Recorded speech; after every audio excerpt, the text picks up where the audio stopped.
ఈ దినమే నీ శుభదినం, ఆనందించి నే స్తుతించెదను. ఈ దినమే. Praise the Lord. దేవుని నామానికి మహిమ కలుగును గాక. ప్రియమైన దేవుని బిడ్డలారా, ఈ యొక్క దినం దేవాతి దేవుడు మనకు అనుగ్రహించిన వాక్యం చాలా గొప్పది. జీవ గ్రంథంలో నుండి ఆయన దివ్యమైన వాక్కును, ఆయన యొక్క దేవోక్తిని మనకు తెలియపరచాలని కోరుకుంటూ ఉన్నాడు. మీరంతా కూడా ఆత్మీయ జీవితంలో ఆశీర్వదింపబడుచు, మీరు ఫలిస్తూ అభివృద్ధి చెందుచు, మీ జీవితంలో జీవాధిపతి అయిన యేసయ్యను వెంబడిస్తూ అత్యున్నతముగా మీరు విస్తరిస్తూ ఉన్నారని, అనేకమైన మేలులు ఉపకారములు పొందుతూ ఉన్నారని, ఈ యొక్క కార్యక్రమం కొరకు, ఈ వాక్యం కొరకు మీరు ఎదురు చూస్తూ ఉన్నారని మీ కొరకు ప్రార్థిస్తూ, మీ కొరకు ఎదురు చూచుచూ ఉన్నాము. మిమ్మల్ని మేము మా విజ్ఞాపనలలో జ్ఞాపకం చేసుకుంటూ ఉన్నాము. మీరందరూ కూడా బహుగా దీవింపబడదురు గాక. ఈ దినము కొరకై దేవుడు మీ కొరకు దాచిన, మీ కొరకు ఎత్తిపెట్టిన వాక్యాన్ని మీరు శ్రద్ధగా దానిని పొందుకొని మీరు అనుభవించి దీవింపబడతారని ఆశిస్తూ ఉన్నాను. దేవుడు మిమ్మల్ని బహుగా దీవించును గాక. దేవత దేవుని యొక్క కృపను బట్టి మన జీవితాలలో మనందరికీ కూడా మన యేసయ్య అత్యున్నతముగా అవసరమై ఉన్నాడు. ఆయన లేనిదే మన జీవితము గడవడం అన్నది అది అంత ఈజీ కాదు. యేసుక్రీస్తు జీవాన్ని బట్టి, యేసయ్య నామాన్ని బట్టి, యేసుక్రీస్తుని బట్టే ప్రతిదినము కూడా మన జీవితంలో మనము ముందుకు కొనసాగగలము. ఏ అవసరతలు అక్కర్లు ఉన్నా సరే మనము మన జీవాధిపతి అయిన యేసయ్య వైపే మనం చూడాలి. ఆయన మనకు వినిపించేదే విని మనము ప్రతిదీ కూడా అధిగమించి ముందుకు నడవాలి. దేవునికి మహిమ కలుగును గాక. దేవుడు ఒక ప్రత్యేకమైన వాక్కు ద్వారా ఈరోజు మనందరితో మాట్లాడుతూ ఉన్నాడు. ఆయన ఎంత గొప్ప దేవుడు. ఆయన ఈ భూమి ఆకాశములను, ఈ భూమిని, ఆకాశాన్ని, విశ్వమును, అందులో ఉన్న సమస్తాన్ని సృష్టించిన దేవత దేవుడు. ఆయనకు అసాధ్యమైనది ఏది లేదు. ఆయన ప్రతిదీ ఆయన యొక్క కంట్రోల్లో, ఆయన స్వాధీనంలో ఉంచుకున్నాడు అన్నదే జీవ గ్రంథమైన బైబిల్ మనకు తెలియపరుస్తూ ఉంది. అలాంటి దేవుడు, ఆయన యొక్క ప్రణాళిక ఎంత గొప్పదో మనకు తెలుసు.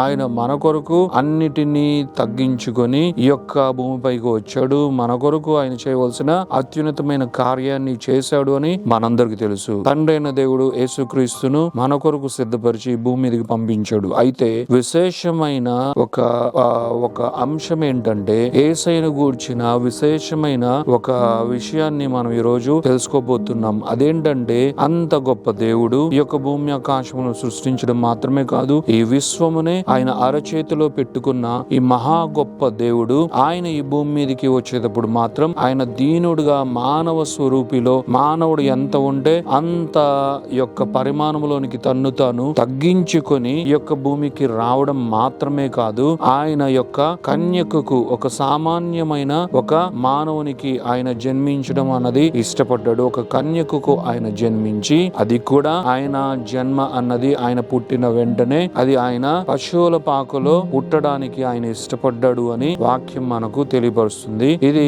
మనం గనక చూడగలిగితే అపోస్తులైన లూకా తన యొక్క సువార్తలో ఆయన ఇలా రాస్తున్నాడు. లూకా రాసిన సువార్త 2వ అధ్యాయము 7వ వచనంలో గనక మనం చూస్తే, మరియా ఇలా చేసిందని వాక్యం చెప్తుంది. తన తొలిచూలు కుమారుని కని పొత్తి గుడ్డలతో చుట్టి సత్రములో వారికి స్థలము లేనందున ఆయనను పశువుల తొట్టిలో పరుండ పెట్టెను.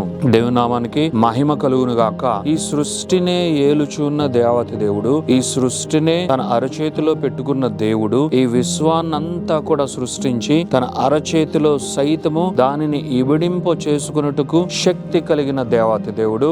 ఇదేంటి ఆశ్చర్యం. ఆయన ఈ యొక్క భూమికి రావడం అన్నదే ఆశ్చర్యం కావచ్చేమో, కానీ అది రావడము అన్నది ఆయన అనుకున్నట్లుగా, అంటే మనం ఇప్పుడు వాక్యంలో చూసినట్లుగా కాక, ఆయన చాలా గొప్పగా వైభవోపేతముగా ఆయన మహిమతో, ఆయన ఒక గొప్ప ఆ యొక్క వైభవము, ఆ యొక్క గొప్ప ఎక్సూబరెన్స్ తో ఆయన ఈ భూమి మీదకి రావచ్చు కదా. ఈ భూమికి ఆయన రావడం అన్నది అందరికీ ఆశ్చర్యచకితముగా, అందరూ నిర్ఘాంతపోయే విధముగా ఆయన అడుగు పెట్టి ఉండొచ్చు కదా. అలా ఆయన వచ్చి ఉండొచ్చు. ఆయన ఆ విధముగా రావడానికి ఆయనకు అడ్డుగా ఏది లేదు. ఆ విధముగా ఆయన రావడానికి ఆయన యొక్క శక్తి ఆయనకు తగినటువంటిది. ఆయన ఖచ్చితంగా ఎలా అనుకున్నా సరే ఆయన వచ్చి ఉండేవాడు. ఆయన ఈ యొక్క భూమికి రాక మునుపు ఈ యొక్క భూమిపైన ప్రధానులైన వారు, గొప్పవారైనటువంటి వారు, ధనికులైనటువంటి వారు ఎవరైనా ఉండి ఉంటే వారందరికీ మొదట తెలియపరిచి, ఇదిగో నేను సృష్టికర్తను, నేను మహోన్నతుడును, ఈ భూమి మీదకి నేను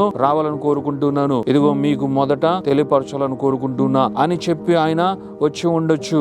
ఈ యొక్క భూమిపైన ఉన్న రాజులకు ఆయన తెలియపరిచి వచ్చి ఉండొచ్చు, ఘనులకు ఆయన తెలియపరిచి వచ్చి ఉండొచ్చు, ఇంకా అనేక మందిని ఆయన మేల్కొలిపి ఆయన వారిని అందరినీ యాక్టివ్ చేసి అలా వచ్చి ఉండొచ్చు. కానీ ఆ విధంగా రాలేదు. ప్రియులారా, ఒక్కసారి మనం ఆలోచిద్దాం. ఇంత గొప్ప దేవుడు, ఇంత సృష్టికర్త అయిన దేవుడు ఆ విధముగా రాక ఆయన దీనుడుగా తగ్గించుకొని ఆయన కన్యకైన మరియ గర్భమున పుట్టడం మాత్రమే కాదు, పుట్టిన తరువాత పశువుల పాకలో పరుండబెట్టుటకు సైతము ఆయన ఇష్టపడ్డాడు.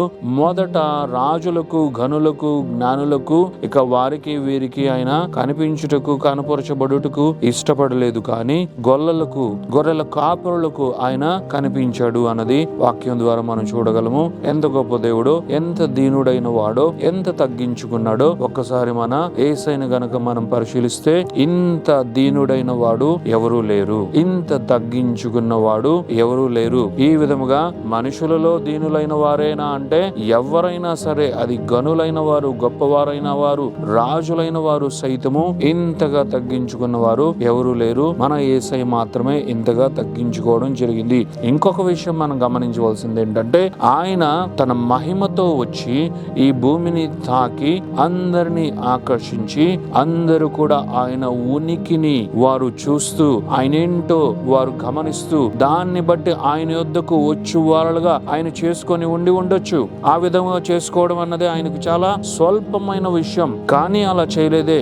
ఎందుకంటే ఆయన ఆ విధముగా చేసి ఉండి ఉంటే ఒక్కరికంటే ఒక్కరికి కూడా విశ్వాసము చేత దేవుణ్ణి చూచి ఆయనను కనుగొని ఆయనను దర్శించుకొని ఆయనను వెంబడించడం అన్నది ఉండి ఉండేది కాదు. కాబట్టి దేవుడు అలా చేయలేదు. ఎందుకంటే ఈ విషయం ద్వారా మనం గమనించవలసింది, మనం తెలుసుకోవాల్సింది ప్రియులారా ఏంటంటే, మన దేవుడు విశ్వాసము కోరుకునే దేవుడై ఉన్నాడు. మనలో ఆయన విశ్వాసాన్ని కావాలని కోరుకుంటూ ఉన్నాడు. మనము ఆయన యొక్క మహిమకు ఆకర్షితులై, ఒకవేళ మన హృదయము ఆయనకు దూరంగా ఉన్నా, ఆయనను బట్టి, ఆయన యొక్క మహిమ తేజస్సును బట్టి, ఆయన వైభవాన్ని బట్టి, ఆయన భీకరుడైన దేవుడు కదా అని హృదయంలో దేవుడని మనం నమ్మకపోయినా, కంటికి కనిపించేలాగా మనము భయపడుచు వణుకుచూ ఉండి ఆయనను వెంబడించే వాళ్ళుగా మనము ఉండాలి అని ఆయన అనుకోవట్లేదు. ఆ విధముగా మన దేవుడు మనల్ని కోరుకోవట్లేదు. కానీ విశ్వాసము చేత మనము ఆయనను వెంబడించాలి అని దేవుడు కోరుకుంటున్నాడు. మనము విశ్వాసం కలిగి మన దేవుని వైపు మనం చూడాలి.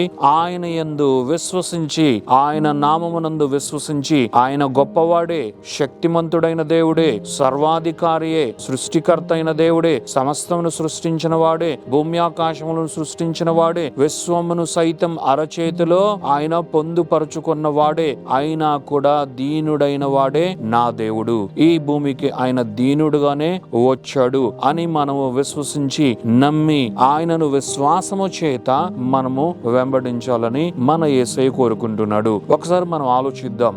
ఎవరికైనా సరే ఈ యొక్క విషయాన్ని మనము పంచుకోగలిగితే, బయటున్న అనేక మందికి వెళ్ళి మనం ఈ విషయాన్ని చెప్తే ఎవరు నమ్ముతారు? దేవుడు అంటే ఎలా ఉండాలి? ఒక స్థాయి ఉండాలి, ఒక స్థితి ఉండాలి, ఒక స్థానం ఉండాలి, మహిమ ఉండాలి, తేజస్సు ఉండాలి, ఘనత ఉండాలి, పేరు ఉండాలి. ఇలాంటివన్నీ కదా ఎవరైనా చూస్తారు. ఒక పశువుల పాకలో ఒక ఆయన పుట్టాడు. పశువుల పాకలో పుట్టడం మాత్రమే కాదు, పొత్తి గుడ్డలతో చుట్టబడి ఆయన పశువుల తొట్టిలో అదే ఒక గొప్ప పాన్పుగా ఆయన పరుండబెట్టబడ్డాడు అని మనము ఎవరికైనా చెప్పి, ఈయనే నిజమైన దేవుడు, ఈయనే రక్షకుడు, ఈయనే జీవాధిపతి అయిన దేవుడు అని మనం ఎవరికైనా చెప్తే నమ్ముతారా? ప్రేమైన దేవుని బిడ్డలారా, ఒకసారి ఆలోచిద్దాం. ఈ విధముగా దేవుని గురించి ఇలాంటి విషయాలు చెప్పి ఆయన గొప్పవాడే, కానీ నీ కొరకు నా కొరకు దీనుడుగా వచ్చాడు అని జీవ గ్రంథమైన బైబిల్ చెప్తుంది.